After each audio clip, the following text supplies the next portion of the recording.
Bây giờ mà muốn ăn trộm ấy thì phải vào đúng cái nhà này mai ra có tiền này. Nhà này á? Rách như thế đấy đâu ra tiền mà trộm.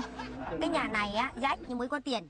Tại vì á rách là tại vì người ta chưa xây mà chưa xây thì tiền vẫn còn nguyên. Em đang tiến vào cái tủ buffet rồi chị ơi. Thế có cái gì không? Có tiền thật không? Không có tiền. Có vàng không? Không. Thế có cái gì? Đây là thế ước ngân hàng. Có chữ ngân hàng à? Đây. Sao lại lấy? Có chữ